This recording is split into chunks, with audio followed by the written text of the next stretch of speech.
Hello, and welcome back to another episode of Critical Reactions with your host, Bryan. We're going to continue on with this week's theme of horns, listening to songs that feature a horn section primarily. I don't think we've listened to anything with just one horn instrument, so let's dive into this. We're going to be moving on with David Byrne and St. Vincent. The track is The Forest Awakes. So let's dive into this and see what this duo is bringing to the table today. Moons ago.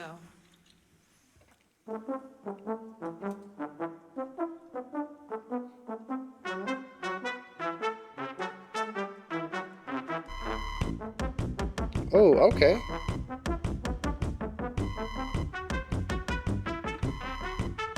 Interesting. What was that on the,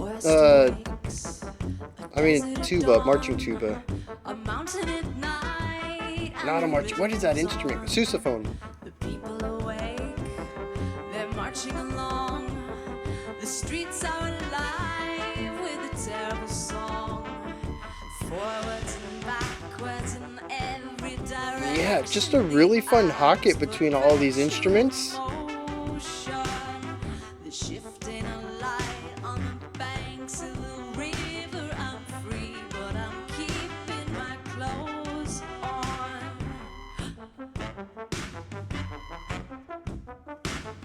We're marching along the street where you live.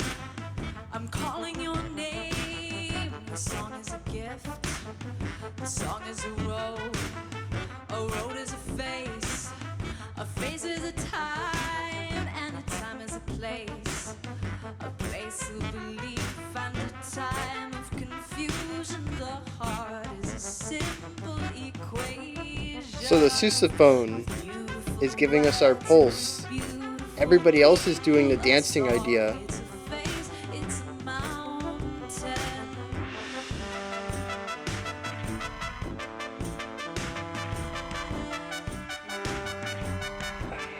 It's a bit disjointed.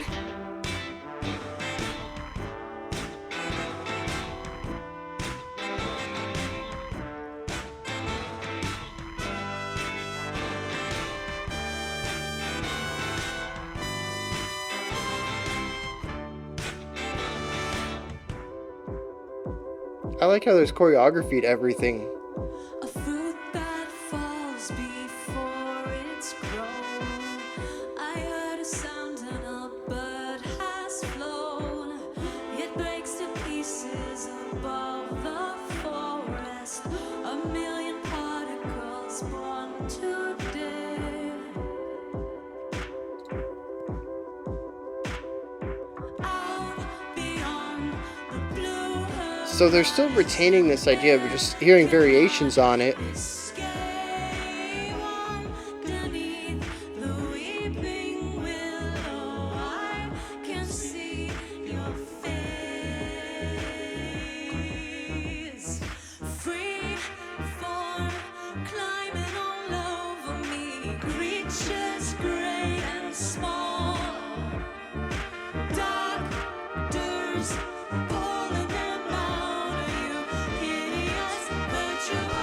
Nice dynamic rise there.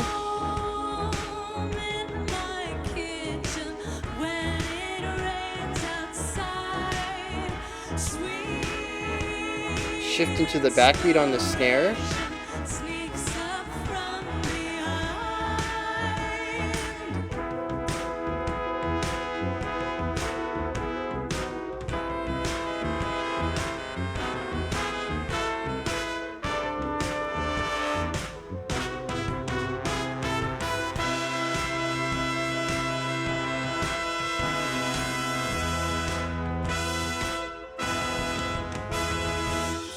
Is true.